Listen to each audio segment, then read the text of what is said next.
In a small Muslim cemetery in Granada, Spain, sits an unimposing, simple grave of a man named Muhammad Asad.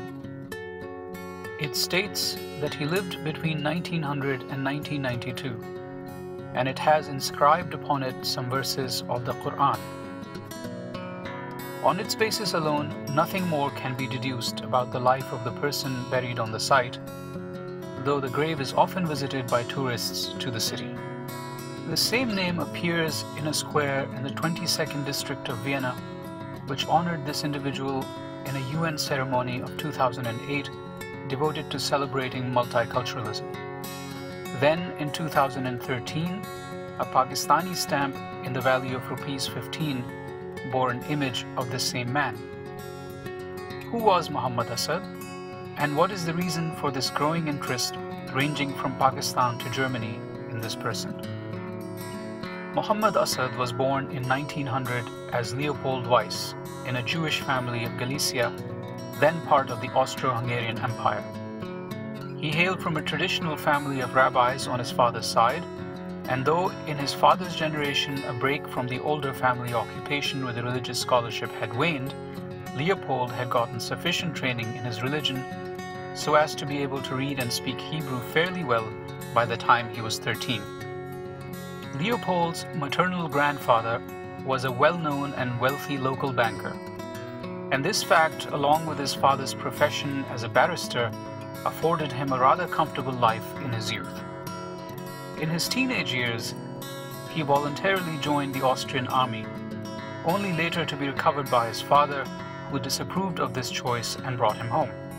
At this stage, he was pressed to go to university, where he found great attraction in philosophy and art, and found himself often engaging the intellectual currents in the cafes of his time. Yet the prospect of the academic life did not attract Leopold. He dropped out of university after only 2 years of study and turned to the possibility of journalism. It was likely his wandering spirit that had brought him to this profession, for from a rather early period he found solace in observing the varieties of human environments and their social, political, and cultural orders. Leopold's attraction for observing and studying human societies was coupled with a budding creative spirit, which led him to collaborate with some actors and writers in order to produce a couple of screenplays at this time as well. Yet neither journalism nor literary creativity were the ultimate objectives for Leopold. They were only a means to observing, interpreting, and creatively shaping the world. These possibilities began to take actual shape for him when, at the age of 22, he received a fateful letter from an uncle who directed a psychiatric hospital in Jerusalem. The letter invited young Leopold to the Holy City to live among the Arabs and to inhabit, for a while, a different kind of world. The prospects of expanding his intellectual horizons were immediately appealing to the young man, who quickly sent a resignation from his assistantship as a journalist and set out for Jerusalem. The year that Leopold spent amidst the complex layers that constitute the city, among the Jews, Christians, Muslims, Arabs, and Europeans, rich and poor, had perhaps the most transformative effect on his life. As a naturally keen observer of human societies and as a prescient thinker, Leopold realized quickly that Western representations of the Orient that shaped the European social imaginary as a contrast to the East were utterly romanticized. This was the case whether the reading of the East was hostile or amicable, academic or popular. Taking every opportunity to live amidst the common people of the city, the young man discovered a different reality than the one he had expected when his glance upon this world was cast from the distant lands of Europe. This world was different indeed, but it had its own varieties of cultural, social, and religious life. Its complexity could only be felt via lived experience, not through the filters of other traditions. In Jerusalem too, Leopold began to form the conviction that the true heirs of his Jewish identity were the Arabs. In a famous passage in one of his books, he describes a poignant moment he saw the silhouette of an Arab against the darkening sky, and how this triggered in him a sense that the warriors who accompanied David must have borne a profound similarity to this man. In other words, the Jerusalem Leopold witnessed led him both to experience the East beyond the Orientalizing myths and through his Jewish faith. Upon his return to Europe the next year, Leopold began to write Das unromantische Orient, the unromantic East, a short work in which he discussed many of his thoughts and experiences. In its insights about and criticism of the Orientalist narratology familiar in Europe at this time, he incredibly foreshadows the work of major anthropologists and thinkers of the second half of the 20th century. Leopold Weiss published this work in 1924 at the age of only 24. The success of this work launched Leopold's career as a journalist. He was afforded 2 years by a leading European newspaper to conduct research in the Middle East and Asia and to produce a book about his travels. With this contract now in hand, Leopold set off on his adventures and began a second stage of internal transformations by way of his extended encounters with Muslims in Syria, Egypt, and Afghanistan, among other countries. Among the various formative experiences, he was to recall fondly his conversations with the future rector of Al-Azhar, Mustafa al-Maraghi, and a conversation with an Afghan who claimed that the young Leopold had already embraced the religion of Islam, though he himself had yet to realize this fact. Leopold returned to Europe at the age of 26 and spent the next year soul-searching. This was a period of a different focus for him, for he had turned inward, trying to take account of his own person after the wanderings and growth of the past 3 years. In this process of reflection, he found solace in his siblings and in his friendships. He also married during this period a woman by the name of Elsa, an earlier acquaintance who had been widowed at a young age. During this period of introspection, Leopold could not bring himself to the process of writing the book promised to the press that had employed him. The distraction was so intense that he broke off the contract. Then, early the next year in 1927, a series of epiphanies quickly led Leopold to the decision to adopt Islam. Primary among these spiritual openings was his realization that Europe, even secular Europe, was the heir to religious traditions that drew boundaries between the body and the soul. This dichotomy was something that Leopold found utterly lacking in the Islamic tradition. Later in life he wrote, quote, "Because of Europe's long, almost exclusive association with Christianity, even the agnostic European had subconsciously learned to look upon all religious experience through the lens of Christian concepts, and would regard it as valid only if it was accompanied by a thrill of numinous awe before things hidden and beyond intellectual comprehension. Islam did not fulfill this requirement. It insisted on a coordination of the physical and spiritual aspects of life on a perfectly natural plane." End quote. Indeed, as Leopold learned more about Islam through its holiest book, the Quran, he found this attraction of comprehending the divine through the human further endorsed. His favorite expression in the Quran was لِقَوْمٍ يَتَفَكَّرُونَ. It is for a people who are able to reflect. 2 weeks after his conversion, amidst this newly gained certainty and direction in life, Leopold's wife Elsa also embraced the faith, and the two, along with Elsa's son, left for Saudi Arabia. Leopold, who was now to be known as Muhammad Asad, was 27 years old. Saudi Arabia opened up possibilities that Muhammad Asad could hardly have imagined. It was a homecoming of the heart, as he later remembered it.